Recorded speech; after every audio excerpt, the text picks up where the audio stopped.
Carol, that was supposed to be a buy the dip day. What'd you do? Yeah, I don't know. I guess they got the memo, they didn't get the memo, and you are seeing some selling here into the close. So we may finish near or at our lows of the session. Having said that, you go into the S&P 500 kind of half are up and half are down, even a little bit more to the upside than to the downside. Carol, have you seen your NASDAQ Golden Dragon China Index today? I didn't. I know, not so great. I saw it. Down 5.2%. There's this memo from the Trump administration to curb Chinese investment in U.S. tech, energy, and strategic sectors. That's when it's sort of this chill across many of the companies based in China. It's had quite a bounce, though. Yeah, well, leading with Alibaba, right? That stock is down 10% as we head towards the close. Would be a really good decliner. The S&P 500, the 50-day moving average, and the 6,000 level are the ones that you need to be watching for. Now that we seem to have broken below that, it really comes down to the 100-day moving average. And I bring this all up because there's still so much uncertainty, so you end up looking at things like technicals. Well, what's also so interesting, too, is this is the 36th session that we haven't had 1% consecutive declines, right? But we're now having 0.5%. Does that kind of count towards something? Does that inch us towards something else? I don't know. I think to a certain extent, I think you're right. Although I think Carol makes a good point too. Is you're still looking at the majority of the stocks in the S&P higher, and this kind of gets to what I think Kara, as well as Jay Jacobs, some of our earlier guests on Bloomberg TV, were saying is that there is still a lot of buying. It's just not in those names with the largest weightings that are able to sort of move this market. And that's a big part of the reason why you're looking at a lot of red on your screen. The S&P 500, which opened higher and then spent a considerable amount of time in the red and then a considerable amount of time in the green. It's going to close out the day lower by almost 30 points or about 0.5%. The NASDAQ composite is down more than 200 points or about 1.2%. Similar declines for the NASDAQ 100. The Dow, that's your bright spot here, but only higher by about 1/10 of a percentage point. And if you take a look at the small caps, the Russell 2000 looks like it's going to finish the day lower by 17 points or 0.8%. All right, I'm kind of flying high since Romaine called me out in a good way, so I'm just going to go back there. S&P 500, 284 names to the upside, and you got 219 Scarlet to the downside. We all live for those shout-outs from Romaine. We do. Let's take a look at the IMAP here. You've got 11 sectors, and 5 of them are in the green, 6 of them are in the red, so pretty evenly split. Your worst performers are tech-related, so infotech, consumer discretionary, and communication services. The best performers tend to be some of those more defensive sectors: healthcare, real estate investment trusts, and financials. And Nike sneakers. They are one of my gainers in today's session. They're up 5% here, so just finishing off their highs. Jeffrey's upgrading the stock to buy from hold, saying the company is being positioned for a strong recovery over the next couple of years. The analyst there saying it was his new top pick, lifting the stock price target to 115 from 75, so quite some upside from here. And this was your number 2 gainer in the S&P 500. Berkshire Hathaway, guys, a gainer as well, up 4% on heavier volume today. Company reported over the weekend that operating earnings surged 71% in the fourth quarter, driven by higher interest rates and a strong recovery in its insurance underwriting business. And then you have Bridge Investment Group up about 34%. Apollo Global Management buying the company. I just want to say the Berkshire thing. I was so amused by how people were characterizing that cash hoard that they have, which is now over $300 billion. And some people are saying, "Oh, that's a great thing." Other people saying Buffett's out of ideas. I don't know. Haven't we been saying that for years? The whole too much cash, out of ideas, nothing to buy. It's always there, right? Yeah. It'd be nice to have that kind of cash. Or maybe he thinks things are overvalued. Think of that high-yield savings account that would happen. Yeah. Would you rather him spend it on a bad idea? Probably not. No, I just like some of that cash. Yeah, me too. Yeah, spread it around, Warren. Yeah. Let's. Does Tim have something to say? Oh, sorry. He's paying taxes. That's what he's doing with all that money, Tim says right? all he needs is $10 million. Isn't that what you said? Yeah, that's it. It's not a big ask. Look at shares of Palantir today, down yet again, 10.5% decline today. It's the biggest 4-day drop going back to 2022. This all follows news last week that Defense Secretary Pete Hegseth has projected U.S. military spending to be cut by 8% over the next 5 years. It potentially jeopardizes this key source of revenue for Palantir. It is down 27% from that all-time high back on February 18th, so just last week. According to Bloomberg Intelligence, more than 40% of Palantir's revenue in 2024 was U.S. government related.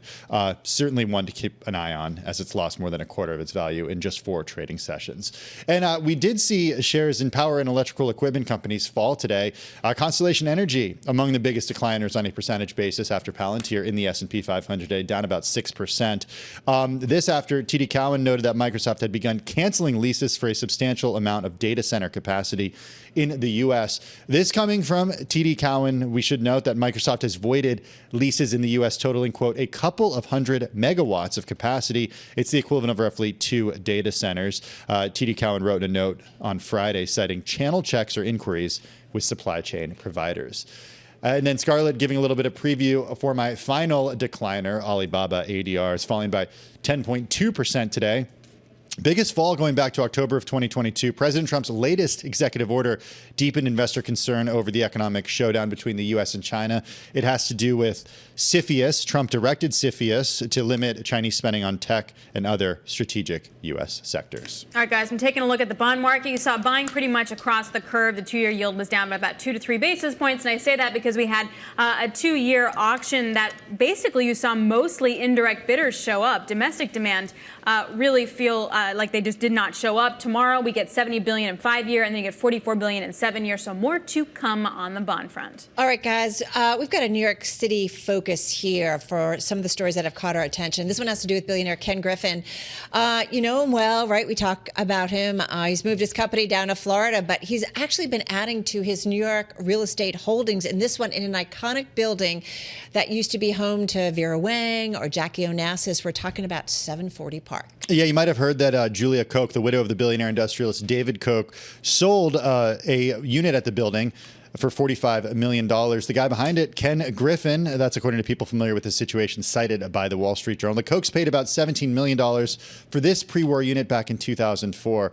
Property records. This show. got my attention because it's not in Florida. It's not in Palm Beach. I know. No. I noticed that. No. He's got a huge presence here in New York City. Likes still. real estate here, yeah.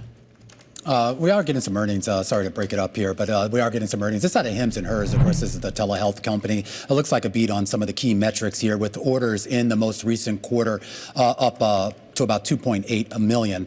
Actually, the street was looking for about 2.9 million, but revenue did come in higher than street estimates at 481 million versus street estimates of 475. And here's your forecast, with the company saying that it sees full year revenue in the range of 2.3 to 2.4 billion. The lower end of that range is well above the average of street estimates for roughly about 2.1 billion. Of course, remember, there was a lot of concerns about whether this company would be hurt by some of the changes over at the FDA regarding the shortage designation for those GLP-1 drugs, which of course have been a boon to this company going forward. The shares, though, down about 8% here in the after-hours trade. Also taking a look here at Chegg. It is an online educational platform, right? And it looks like they actually did beat earnings estimates. In the press release, though, they say they're launching a strategic review process, plus they filed a complaint against Google, which has unjustly retained traffic that has historically come to Chegg, impacting their revenue, employees, and acquisitions. So that's an interesting development there. That stock pretty much flat. All right, guys, let's get to Zoom Communications, which is flat here in 2025, but we're seeing some movement in the aftermarket, seeing it down about 1.4%. The company talking about first quarter revenues. Let's go to the outlook. Sees first quarter revenue 1.16 billion to 1.17 billion. That could be a little light. The street is 1.17 billion. Sees 2026 operating income of 1.85 billion to 1.86 billion. Again, the street estimate's about pretty much there, 1.85 billion. And just going back to the fourth quarter revenue, 1.18 billion. That's spot on.